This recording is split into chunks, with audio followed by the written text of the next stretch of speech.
of the Research Advisory Board of Datta Megh University of Medical Sciences, Nagpur, Maharashtra. She is the chairperson for the Board of Studies for UG and PG courses of Pondicherry University. She is the elected president of State Branch of IAP Puducherry 2020-2023. She has officiated as chief guest at various schools and colleges and Rotary clubs of Pondicherry. She has been a resource person and panelist for many professional conferences, workshops, seminars, and symposiums. She is an external examiner, question paper setter, and evaluator for BPT, MPT, and PhD examinations at various universities of India. She is a guest speaker and subject expert in local television channels Suryan FM, Puducherry, All India Radio, Rainbow FM, Hello FM, Right Channel, and Doordarshan.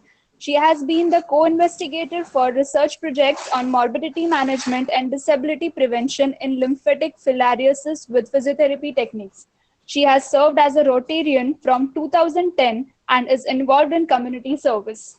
She is a Group A officer and has a total experience of 28 years in the field of physiotherapy. Currently, she is professor and principal of the College of Physiotherapy at Mother Teresa PG and Research Institute of Health Sciences, Government of Puducherry. With this brief introduction, I would like to introduce our today's guest of honor, Dr. Supriya Vinod, to the audience. Thank you.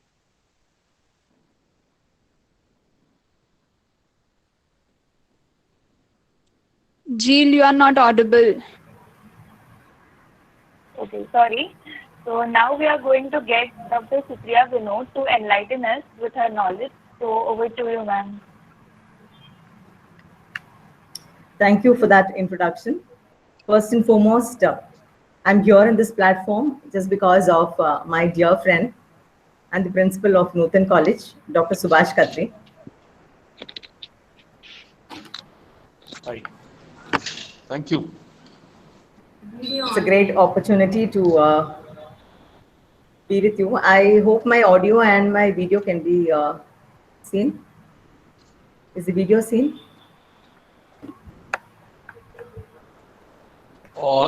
We are not able to see your video. I'll just check it out.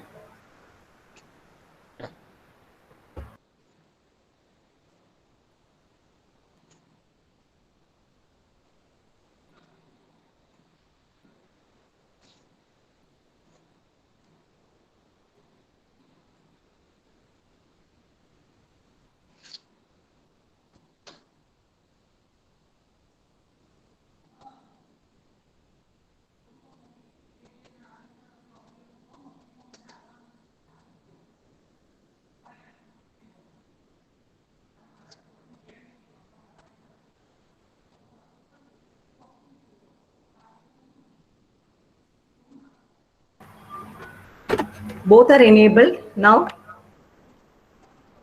We can hear you, Supriya Madam. Okay, just give me a moment.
Supriya Madam.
Supriya Madam, we can see you. Ma'am will join us soon.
Ma'am, you are not audible.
അത് ഇട്ടയാണോ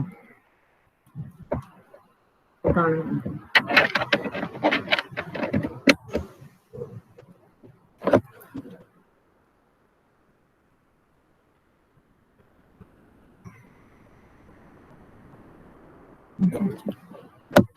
Now, can you hear me, Karishma?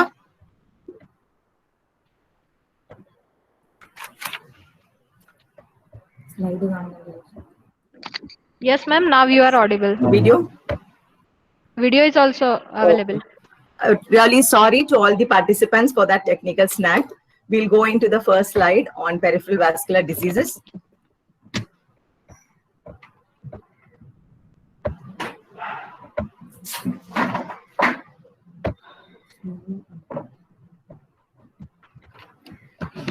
By definition, peripheral vascular disease incorporates the peripheral vasculature, which is the arterial and the venous system, and also the lymphatic system. Peripheral arterial disease is inclusive of aortic and aneurysmal disease, where the term exclusively is used to describe obstructive disorders of blood supply to the upper and lower limb. It is strongly associated with coronary atherosclerosis and ischemic heart disease, and hence the risk of cardiovascular events. It's characterized by reduction in blood flow and hence oxygen through the peripheral vessels. When the need of the tissues for oxygen exceeds the supply, areas of ischemia and necrosis will develop.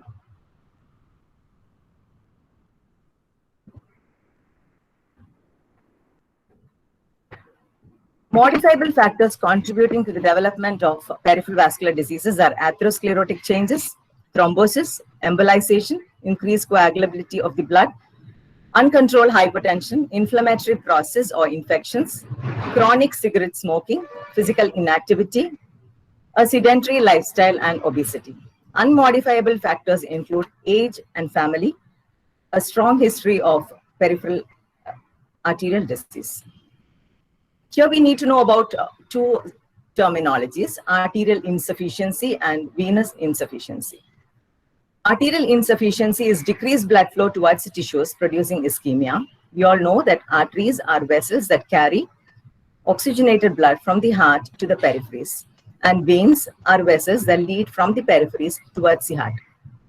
Interference with nutrients and oxygen arriving to the tissues leads to ischemic ulcers and changes in that skin. The risk factors are cigarette smoking, diabetes, high-fat diet, and hypertension. Venous insufficiency is decreased return of blood from the tissues to the heart, and this leads to venous congestion and stasis of blood and pooling of blood in the lower extremities. Family history is a major risk factor. Types of arterial disorders. Acute arterial occlusion is acute loss of blood flow to the peripheral arteries that can be caused by embolism, thrombus, or trauma to an artery, and the most common location is femoropopliteal bifurcation. An occlusion will result in the absent or diminished pulses and complete or partial interruption of circulation to an extremity, which can sometimes even lead to amputations. Atherosclerosis is a chronic and progressive inflammatory disease of the arterial endothelium. The characteristic lesion seen in coronary atherosclerosis is the formation of atheromatous plaques resulting due to intimal thickening and accumulation of lipids. It presents clinically as ischemic heart disease when the atheroma encroaches the coronary artery lumen to cause ischemia. Acute plaque disruption can lead to thrombosis and venous occlusion. The very common disease that we all are familiar with as physios is thromboangiitis obliterans, commonly called as Burgess disease. It's a recurring progressive inflammation with thrombosis with small and medium arteries and veins of the hands and feet. It occurs predominantly in individuals who are chronic smokers. It affects small vessels of the extremities and then moves distally and also moves proximally. It can be largely asymptomatic but presents as intermittent claudication, that is exertional discomfort, pain, and fatigue, localized to the muscles that are supplied by the affected vessels. It is more common in the lower limbs, and it may be either critical limb ischemia or acute limb ischemia. Critical limb ischemia may present as chronic claudication pain at rest and non-healing leg wounds, ulcers, and later on it can move as gangrene. Acute limb ischemia is defined as a rapid or sudden decrease in the limb perfusion, which is secondary to thromboembolism.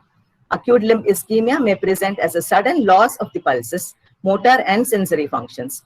So you have to always look for the 5 P's: pain, pulselessness, pallor, paresthesias or altered sensation in the arms or in the feet, and paralysis whenever you do an assessment of the limbs.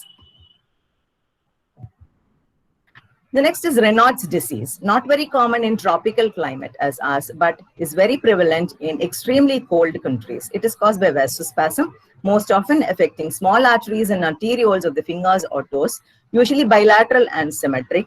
And you can see the symptoms are cutaneous cyanosis, pain, pallor, coldness, numbness, which is followed by spasm, which is a throbbing and tingling sensation in the extremities. With long-standing or prolonged cases, ulceration can develop on the fingertips and the toes.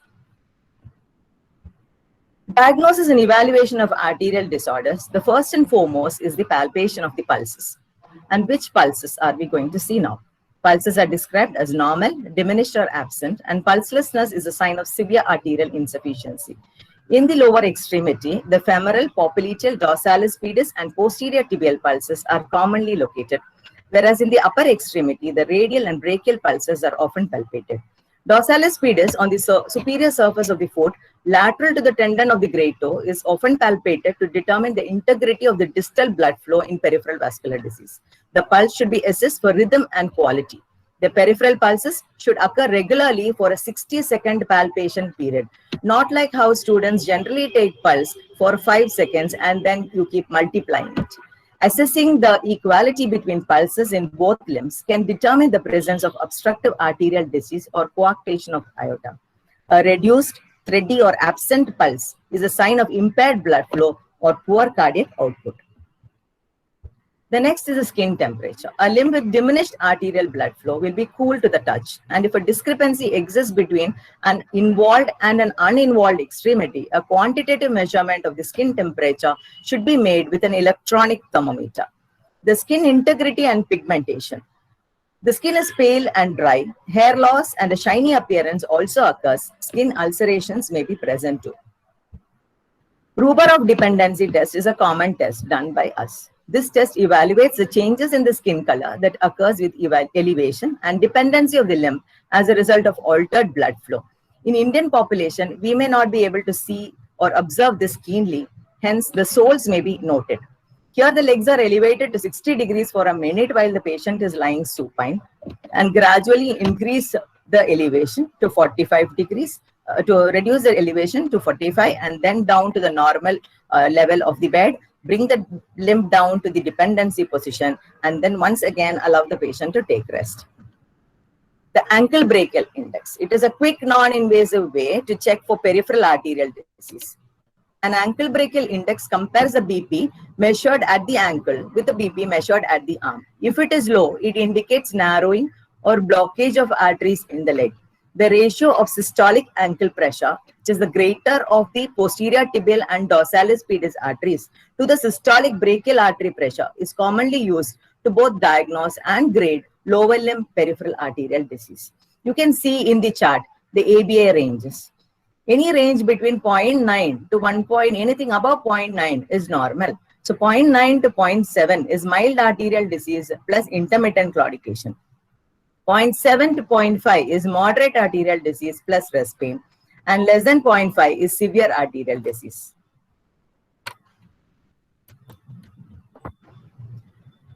Claudication time. An objective assessment of the exercise pain is intermittent claudication. It is performed to determine the amount of time a patient can exercise before experiencing cramping and pain in the distal muscles. Stenosis of the femoral or popliteal arteries usually presents as calf claudication. Stenosis of the brachial arteries as forearm claudication. A common test is to have the patient walk at a slow predetermined speed on a level treadmill at 1 or 2 miles per hour. The time taken for the patient to walk before the onset of pain or before the pain prohibits further walking is noted down. In the lower limb peripheral arterial disease, the walking distance is definitely limited. Ruber of dependency test, ankle brachial index, and claudication time are the common tests which can be done by physios. Doppler ultrasonography is a non-invasive clinical assessment. It uses the Doppler principle to determine the relative velocity of blood flow in the major arteries and veins. Arteriography. This is an invasive procedure performed by a vascular surgeon prior to reconstructive vascular surgery and gives a most accurate picture of the location and extent of arterial obstruction. The treatment goals of acute arterial disease. Decrease ischemia by restoration or improvement of blood flow can be done medically by bed rest, complete systemic anticoagulant therapy. Physical means are positioning of the patient in the bed with the head end slightly raised, and to ensure that there are no pressure points, especially in the mattress. So special mattresses can be prescribed and used. Surgery is thromboembolectomy and reconstructive arterial or bypass graft. To improve the exercise tolerance, regular graded aerobic exercise programs of walking or bicycling and Berger-Allen exercises are prescribed. Relieve pain at rest. The patient is asked to sleep with the leg in a dependent position over the edge of the bed or with the head end of the bed slightly elevated. To prevent contractures and muscle atrophy, if the patient is confined to bed, active or mild resistance range of motion exercises to the extremities. Prevent skin ulceration. Proper education on care and protection of the skin, proper shoe selection and fit has to be seen. Avoid the use of support hose and sharp clips in the garments. Promote healing of skin ulcers with low power lasers and ultraviolet therapy if your center permits it and is still being used. In many areas, I have found that UVR is now obsolete since our physios have stopped using it. But my request at this moment is to ensure that all our therapies should be continued and not borrowed from other systems of medicine or other systems of healthcare. Berger-Allen exercises. You can see the study. That's the latest one which I have put here. In 2018 December, this was published. It is a study to assess the effectiveness of Berger-Allen exercise on improving peripheral circulation among type 2 diabetes mellitus patients in selected hospitals of Nadia City. Type 2 diabetes mellitus, we all know we encounter at least 10 patients a day when we are in the clinical sector. It is that common today, and we need to know that this is something which can come to our aid, and we have enough evidence for that. It is an active postural exercise administered to improve the peripheral circulation and has 3 steps. Elevation of the limb 45 to 90 degrees in supine position for 2 to 3 minutes. Lower the feet and legs in dependent position at the edge of the bed to 90 degrees for 5 to 10 minutes and check for any pressure points below the knee. Legs are placed back supine in the bed with 10 minutes of rest period. There is a lot of evidence as I have put here. This is not an ideal PowerPoint, but I needed to put this here to tell you how much of evidence is there for exercise in peripheral arterial disease. The first was suggested way back long in 1898 by Erb, and the randomized controlled trial published as early as 1966 demonstrating an improvement in treadmill walking ability. And it was also found that with little cost, morbidity and mortality can be prevented through physical conditioning. The calf blood flow in patients undergoing supervised exercise therapy programs has definitely shown to be increased. Recommended exercise programs for patients with peripheral arterial disease as per ACSM is the frequency is 3 exercise sessions per week. Intensity is initially 50% of the maximal exercise capacity with gradual progression to 80% by the end of the session. Duration is 15 minutes initially of exercise per session with gradual progression to 45 minutes by the end of the session. Mode is weight bearing or non-weight bearing depending upon your patient's condition, and it can be used for warming up and cooling down. Bicycling is a very, very important and easy exercise. Walking and stair climbing can be weight bearing. Types of exercise is intermittent walking to a claudication pain score of 3 on a 5-point scale, and program length is approximately 6 months. This is the claudication pain scale where you can stop the patient from exercising during the training program at a point of 3, where they reach a maximum, nearly maximum pain, and it is an intense pain felt by the patient. Physiotherapy guidelines are following are the guidelines for the management of patients with lower extremity peripheral arterial disease with complaints of intermittent claudication. This is given by American Heart Association and the American College of Cardiology. Supervised treadmill or track walking at an intensity that elicits the claudication symptoms within 3 to 5 minutes. So there the score is 1.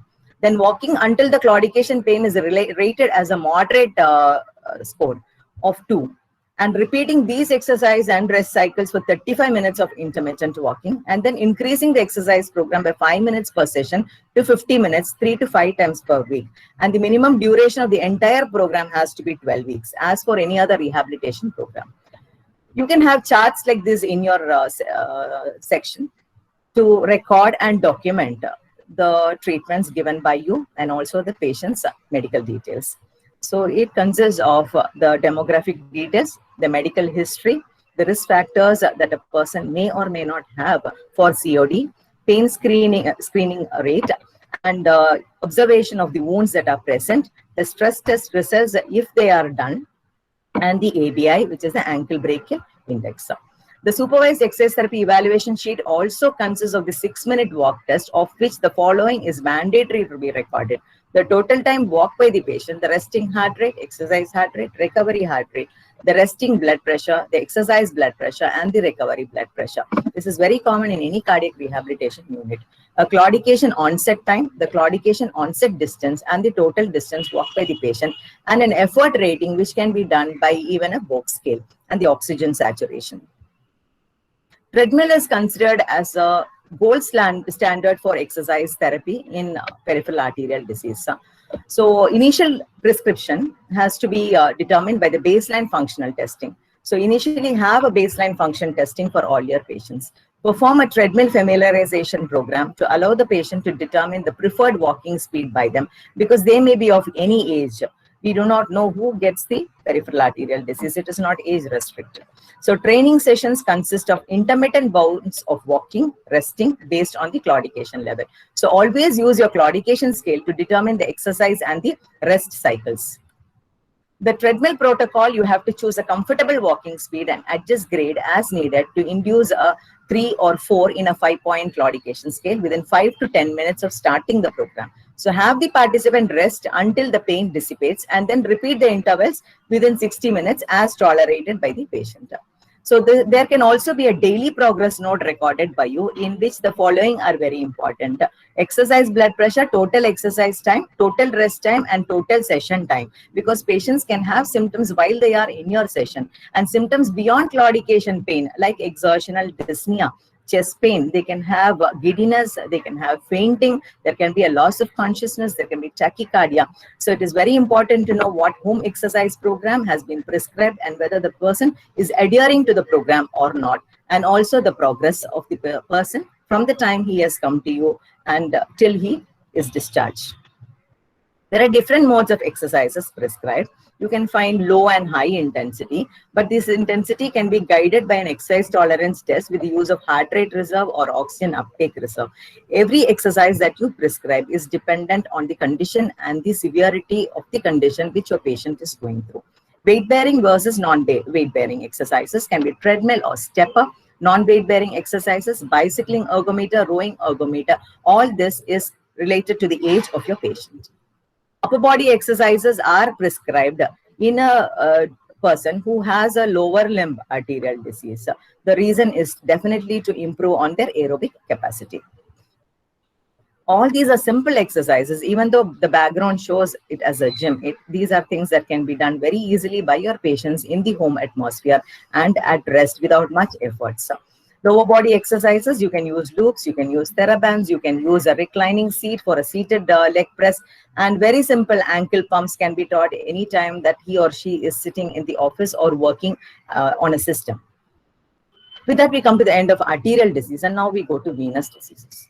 Venous diseases can be superficial or deep venous disease, and it can include deep insufficiency, ulcers, and varicosities. Venous thromboembolism is the leading preventable cause of death worldwide in hospitalized patients. The venous thromboembolism refers to the disease process whereby clots form abnormally within the venous circulation.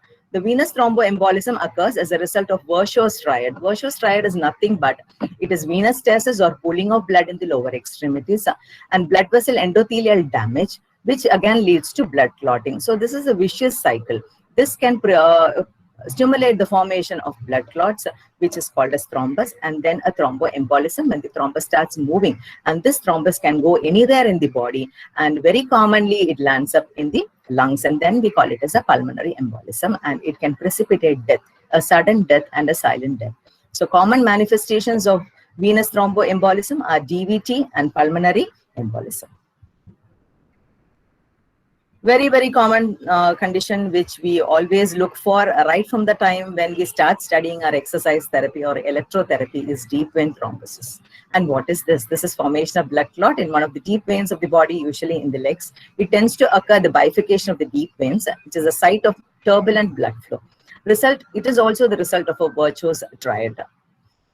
There are many risk factors to deep vein thrombosis. They can be non-modifiable, which is age, pregnancy and postpartum period where the activity is very less, post-operative period, COPD, heart failure, cancers, leg paralysis, estrogen therapies, and even people who are on contraceptive pills are at high risk for this. Modifiable are obesity, metabolic syndromes, especially type 2 diabetes mellitus, uncontrolled hypertension, chronic smoking, dyslipidemia.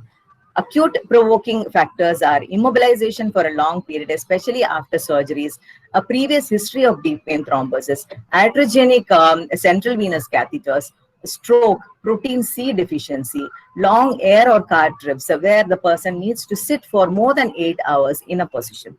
Now, what is this protein C deficiency? Protein C is a naturally occurring anticoagulant which is released by the or produced by the liver. So you definitely need to look into as a physio on whether the person has undergone any liver surgeries or has liver problems, and whether he also has vitamin K deficiency, because vitamin K is very important in stimulating the formation or release of protein C. Protein C deficiency can be acquired or it can be congenital. If it is acquired, it's something which is preventable too. Clinical presentation is calf pain or tenderness, swelling with pitting edema, increased skin temperature, cyanosis with severe obstruction, poor or even absent, which is pulselessness, a state of pulselessness. We have all heard about the Homan sign. A positive Homan sign and a positive Pratt sign are again very confirming diagnosis for deep vein thrombosis. Homan sign is nothing, a positive Homan sign is nothing but a calf pain at forced dorsiflexion of the foot. And it is definitely associated with deep vein thrombosis. So, the Pratt sign is an indication of femoral deep vein thrombosis, and you can visibly see the dilated pre-tibial veins. And these pre-tibial veins you can see in the picture here. You can see the mild swelling, but very visible pre-tibial veins here compared to the normal limb. A pitting edema, and that is the Homan sign. Sometimes you may get patients who may have limbs which have skin changes, and these skin changes can be so drastic that they can be called as venous dermatitis. And these are conditions which are strictly contraindicated to physiotherapy unless and until they are taken care by the dermatologist. In diagnosis, we have a very important test called the D-dimer test. This is done to rule out deep vein thrombosis and pulmonary embolism. A positive D-dimer indicates the presence of high levels of fibrin degradation products. Normal value is 0.50 and positive is greater than 0.50. Protein C deficiency is another biomarker for DVT. And as I told you, it is a natural anticoagulant, and you definitely need to look into this in the case sheets before you touch a person with this or with a suspected condition of DVT. Duplex ultrasonography, MRI studies, and CT venography are in the purview or under the jurisdiction of the vascular surgeon. Prevention can be done by avoiding smoking, well-balanced diet, maintaining a healthy weight, and occasional short walks in between in a person who is more chair-bound, wearing elastic compression stockings and ankle pump exercises. Mechanical prophylaxis is graduated compression stockings, which means that once a person is diagnosed to have even a mild condition of thrombus, then they need to wear a graduated compression stockings, and an intermittent pneumatic compression therapy has to be taken by them, and venous foot pumps have to be taught to the patient to improve blood flow in the deep veins of the leg and to prevent progression of the disease. Early mobilization, ambulation, and exercises involving ankle dorsiflexion are encouraged to further minimize venous stasis in people who are bedridden or are morbidly ill at home. Medical treatment, we all know the drug of choice is heparin, and heparin can be low molecular weight heparin or unfractionated heparin, and the common drug we have all heard of is warfarin. The next is varicose veins. You will find invariably at least one person in your home who has varicosities in the lower limb. They are caused because of abnormally dilated veins with incompetent valves occurring most often in the lower extremities. Usually the women are commonly affected between 30 and 50 years, and it affects the saphenous vein and its branches. The risk factors can be genetic, age, gender, pregnancy, overweight, and obesity. A very inactive lifestyle can very often lead to varicosities. Causes are congenital absence or defective venous valves, incompetent venous valves, elevation of the venous pressure, infections, and trauma. The features, the clinical features that you see would be enlarged veins that are visible and itchy legs, and many times no other symptoms will be present except for a feeling of heaviness, spider-like veins in fair complexion people, skin discoloration, and extravasation many times with nighttime cramps. The clinical signs can be easily elicited with the Brody-Trendelenburg test, the Perthes test, modified Perthes test, and the Pratt's test. The Pratt's test is a test for DVT where the patient lies supine with the leg bent at the knee. Grasping and pressing the calf produces pain. That is a positive sign.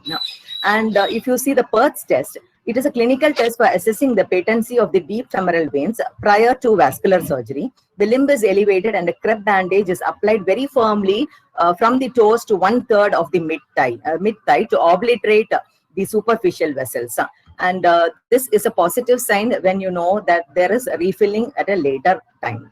And if you see a modified Perthes test, a tourniquet is applied at the level of the saphenofemoral junction to occlude the superficial pathway of the veins. If the deep veins are occluded, the superficial veins can be dilated and visibly seen because the tourniquet is going to be somewhere high up in the thigh, and you can very visibly see this. A Brody-Trendelenburg test is nothing but to determine the competency of the valves in superficial and deep veins. And here in the Brody-Trendelenburg test, you tie a tourniquet at the mid-thigh and occlude the superficial veins. Here, the patient is asked to lie down first, elevate the leg, empty the veins. And then after tying the tourniquet, you'll have to ask the patient to stand. If it takes time for the filling to happen, you know that there is good resistance. So this sort of vascular resistance is very common in type 2 diabetes mellitus. Prevention is to reduce the risk of developing varicose veins. And what are the things that can be done? They are all very, very simple. Plenty of exercise, especially walking and not standing in a place for too long. Do not sit with the legs crossed. You sit or sleep with the feet raised on a pillow. Maintain a healthy diet and a healthy weight. Conservative management is again going to be a repetition, but I would like to tell you there are many young girls here listening to this, and we find that this is a trend today that you wear very tight clothing and very tight pants. And when you cross sit with such pants, you can squeeze your veins and you can block the blood flow, which can later on lead to varicosities. So this is something which you need to look into. Avoiding high-heeled shoes, again, you know, there is a lot of stress on the spine and the calf is not going to pump well if you're going to wear a high-heeled shoes. Wearing a low or flat footwear is going to help your calf to pump better, and we all know that calf muscle is the peripheral heart. Limb elevation can be done even by people who do not have any symptoms as a measure of prevention. Pharmacotherapy agents are, again, as I said, it's all dealing with warfarin, subcutaneous heparin, and low molecular weight heparin. But as physios, we need to look into the charts to know if your patient is on any of these medications. So you know about the risk of bleeding. And you also need to know that if a reversible provoking factor is identified as a cause of this venous thromboembolism, the anticoagulation beyond 3 months is not recommended. So if you find that your patient is on these medications for more than the time recommended, you can always advise them to go for a review with the vascular surgeon. Structured exercise programs definitely must be done. I think this is a repetition of what we have already done. We will just see the simple things that can be done and told to our patients. Easy calf raises, leg lifts while sitting in the chair or while traveling, heel and toe raises, seated knee lifts, or a cradling position, just like a rocking, like in sitting in a rocking chair. Compressive stockings are the choice of treatment that we all have in hand. So patients should be definitely advised to wear this. And this was first developed in the 1950s, and they come in various forms. pressure and sizes. This was initially advocated by the governments and by the professional organizations long back. Nowadays, many things have changed. Whereas in professions like nursing, traffic policemen and teachers, this was advocated from very long time that they wear this, since the profession demands, or it is an occupational hazard to stand for a long time. So definitely they will develop varicosities. You can see here wedge pillows where the limbs are elevated, be it an upper limb or a lower limb, and the compression stockings that are worn along with compression bandaging.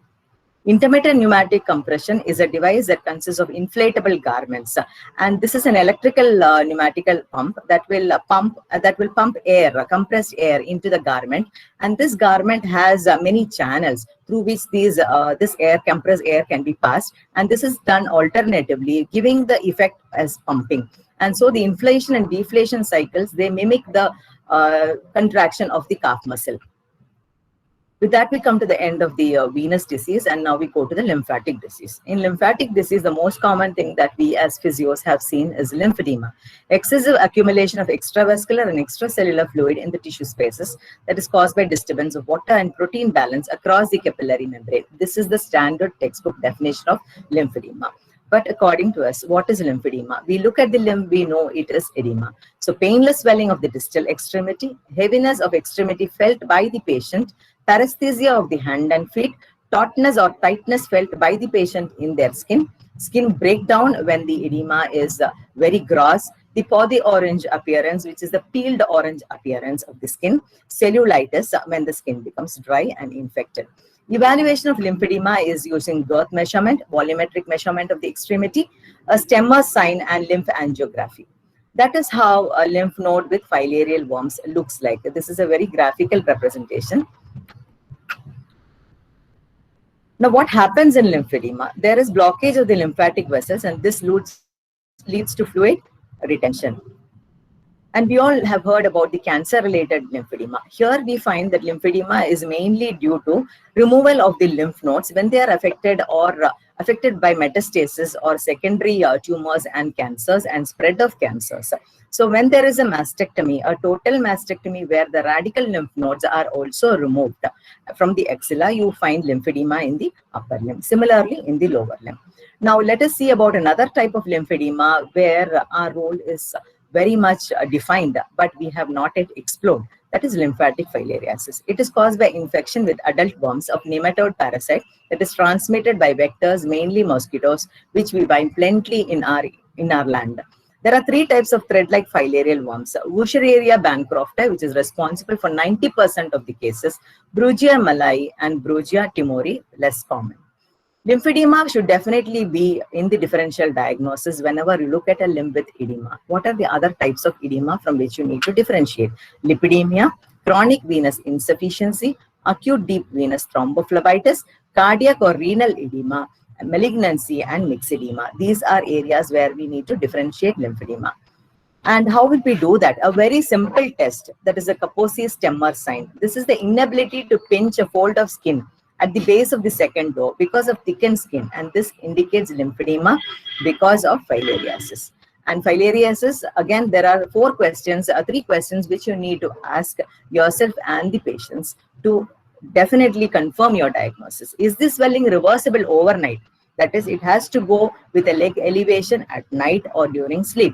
Are there any skin folds or skin thickening? Are there any secondary skin lesions, which means nodules, pustules, wounds, or warts on the skin, which grossly deforms the limb and gives a very stigmatic appearance to the lower limbs?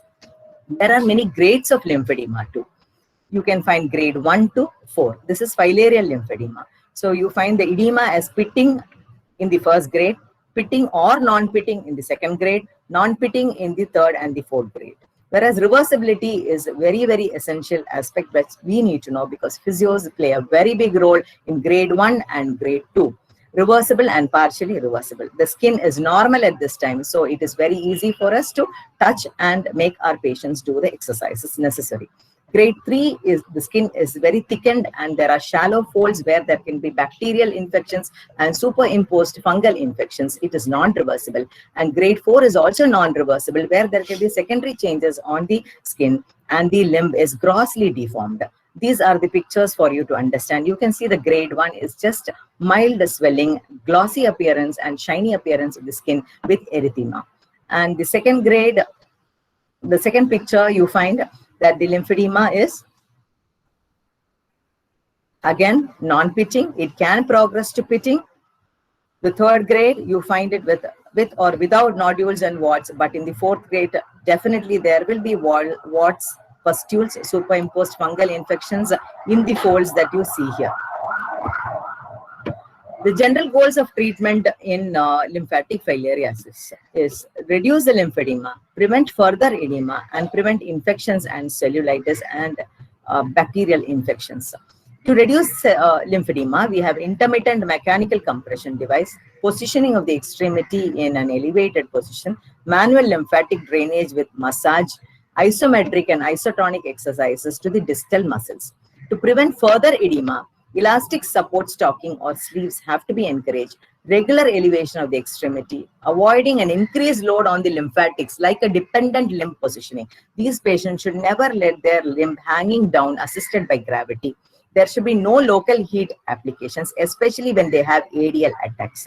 Whenever they have ADL attacks, they will have high temperature, pain, shivering. These are areas where they should be referred to the medical officer for necessary antibiotic treatments. Hot environment should definitely be avoided.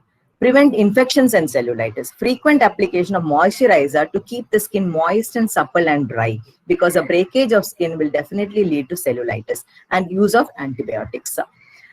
The WHO has advocated the morbidity management and disability prevention of filarial lymphedema long back, and there are not many people who are working in this field in India, even though we have a very high incidence of this type of lymphedema. A complete decongestive therapy is essential, which includes a manual massage, limb hygiene, washing and drying the limb, and checking for pressure points and skin breakages. Foot, ankle, and knee exercises, a pneumatic compression pump to ensure that whatever is accumulated is drained the same day. Compression garments, compression aids, and elevation. Superimpose secondary bacterial and fungal infections identification, and proper footwear fit also has to be ensured. There are many studies which are done in this field. Locomotor disability in Bancroftian filarial lymphedema patients has been studied to evaluate the impact of morbidity management component of strategy for the elimination of lymphatic filariasis. And we had also done studies on quality of life and health status in individuals with lower limb lymphedema following filariasis, where we found that the quality of life is severely impaired and affected. And these patients definitely have the social stigma and do not want to continue or progress with their treatment. Hence, the condition progresses from a stage 1 to a stage 4 within a span of 1 year. And in 2018, we had also submitted proposals to the ICMR for 2 years for a prospective case control study on the evaluation of degenerative effects of filarial lymphedema on contralateral knee joint in lymphatic filariasis. We found that the degenerative effects found on the normal limb in a unilateral lymphatic filariasis was very suggestive of osteoarthritic changes. Journal of Tropical Biomedicine has accepted our study in 2019 on the topic, does the morbidity management and disability prevention clinic serve the filarial lymphedema patients' preeminent expectation? Definitely, so far, whatever we have done, I am unable to disclose the results since we have not yet published it. But I can tell you that exercise plays a great and vital role, and it is imperative that we as physios insist on patients to continue this. This is a picture of the manual lymphatic drainage that is done, and you can see pictures of compression bandages, and you can see the pictures of the compression garment that is used even before application of the crepe. For these patients, we also need to teach chest wall stretches, arm swings, shoulder rotation, shoulder shrugs. Why do we, again the question may be, why do we have to teach all this? But there is ample evidence to say that following breast cancer or following any reason, a lymphedema has to be treated in a very holistic way, since it is circulation, and all the circulation is starting and ending with the vital organ called the heart.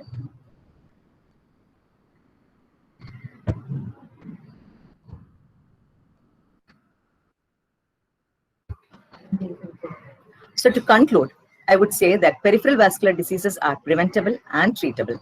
Identify the causative factors and start the therapeutic interventions very early. Retain the mobility with regular exercises. So thank you.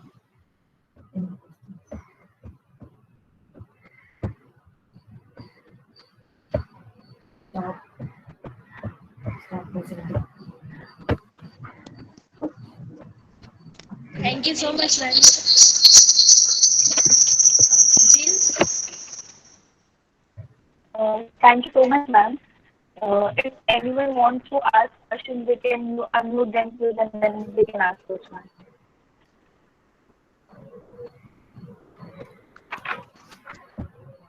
You can even drop it in the chat box.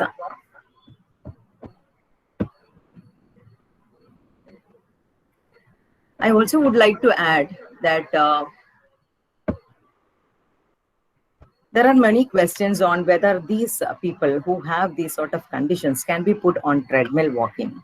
Treadmill, we all know, is a great boon to people who are lazy. It's a boon to people who cannot move out of their homes. It's a boon to people who are, in the early stages of their senility, where the family members may not be confident enough to send them out. There are many advantages as well as disadvantages to the use of a treadmill in our day-to-day life. Many times I have in many forums spoken saying that treadmill for the initial 30 days after purchase is a treadmill, as the name suggests. But after the initial 30 days, it becomes a cloth stand. It is rarely used. But as far as people with peripheral arterial disease or peripheral venous disease or lymphedema are concerned, except in cases where they are morbidly ill and bedridden and cannot go on a treadmill, I would suggest that some form of exercise is very essential. So a supervised training program on a treadmill is always advisable. Now, the recent study, which you can even go through it, I can give you the details of this study. This is a recently published study in December 2018, which has come out in Jan 2019 in the Journal of American Heart Association. This is the durability of the benefits from supervised treadmill exercise program in people with peripheral arterial disease. It is open access and research article where the study has been on a 6-month scale.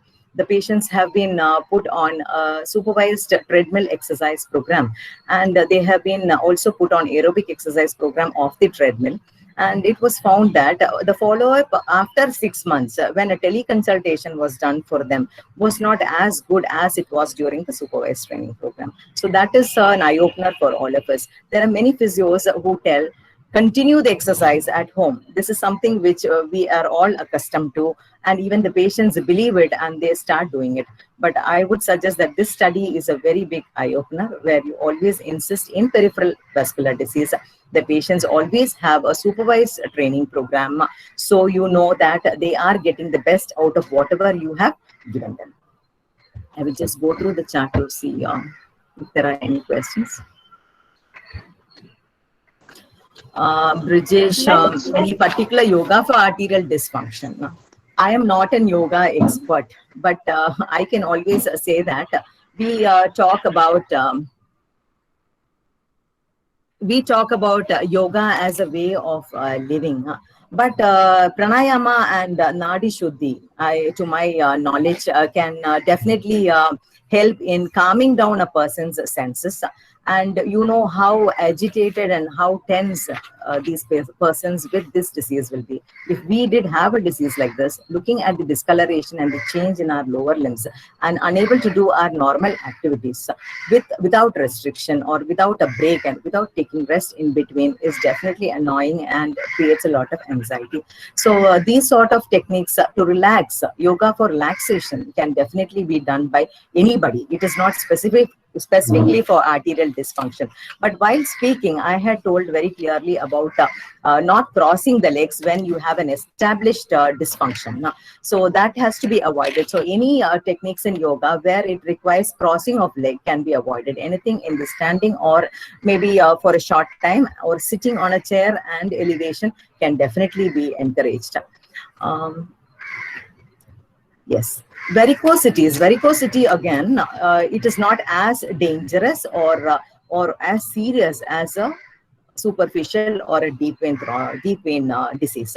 Superficial disease, again, if diagnosed early, can definitely be reversed, and it is very easy for us to do it with our own exercises. We have seen that throughout this talk. And if you talk about varicosity, the most important thing is to identify it. So look at people who are in your home. You can look at your own limbs. In case you are a person who is overweight or obese and you have crossed 30 to 35 years, you can definitely find the spider veins in your legs. If you're a fair complexion person, it is very, very easy for you to look for those spider veins. Spider veins appearance is the first and foremost sign for you to know that you have a varicosity developing in your system, and you need to find out where you can modify your lifestyle. How effective MLD technique for lymphedema? Definitely very, very effective. Just look at the evidence available in the literature available in our own field. Not only in our field, for your information, I would like to tell you that the manual lymphatic drainage technique is taken up by so many professionals apart from physiotherapists. So you will find more studies done by the medical personnel, especially the vascular surgeons and the general surgeons on MLD than us. This is my experience. So only after I entered this field and started research in this field in long back in 2099, I came to know that so much of material is available, so much of evidence is there for our techniques. But I don't know why today many of us shy away from doing the massage. Massage is a very, very manual massage is a very, very important and effective technique and proven technique for lymphedema. So this is something which we need to work upon and develop and find more evidence for it. And another thing is MLD also increases the blood flow in the deep and in the superficial veins. So this is one technique which can combat both the deep as well as the superficial veins. So this is something which you should not leave. Massage may be misused by many other professionals, but that doesn't stop us from giving it a very defined meaning as therapeutic massage. And we, I feel, are masters in that. Is there any other question?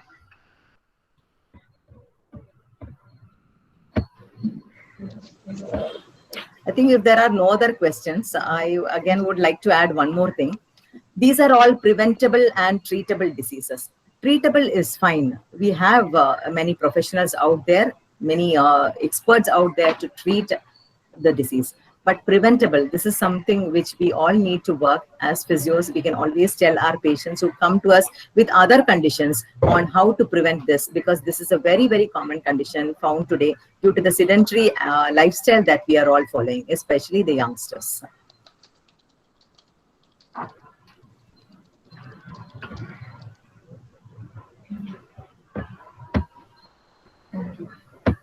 Thank you. I hope this was informative for you. There is a lot more to read.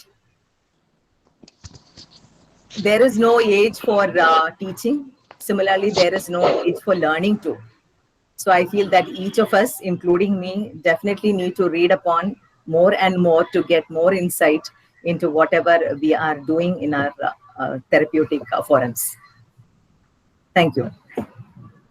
Thank you once again, Dr. Subhash, for this wonderful opportunity.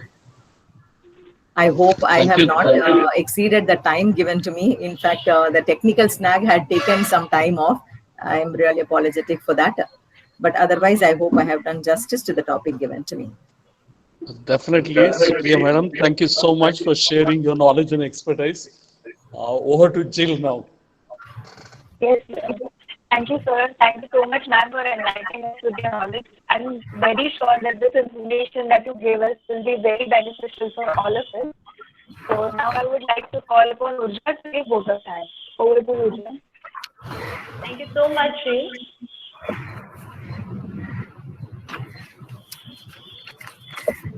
Very good afternoon to one and all. Honorable dignitaries and all the participants, I am Urja Vaidya from final year PPT, and it's my privilege to propose vote of thanks in this webinar session. On the behalf of Nutan College of Physiotherapy, a constituent unit of Sakarchand Patel University of Visnagar, I express our sincere gratitude to Dr. Supriya Vinod, our today's guest speaker, for sharing her valuable knowledge with all of us. Thank you, ma'am. I'm also grateful to respected Vice Chancellor, Dr. Professor V.K. Srivastava sir, for providing encouragement. I'm also grateful to Faculty Dean, Dr. J.R. Patel sir, for always providing this motivation. I would like to thank our President, Shri Prakash Patel sir, who is the backbone of Thakurchand Patel University, for his logistic support and encouragement. I wish to thank our Principal, Dr. Subhash Khatri sir, for their guidance and support. I must mention a deep sense of appreciation to our Organizing Secretary, Dr. Karishma Barot, for all logistic support and help. I'm also grateful to our team members and faculty members for their direct and indirect contribution in organizing this webinar session. Last but not the least, I would acknowledge to all the participants for listening with patience. Finally, acknowledge each one of you and declare that today's session is over. Thank you, ma'am. Thank you. Thank you, Ulta. Thank you, ma'am. And I declare that today's webinar is over. So see you all next time, and till then, have a nice day.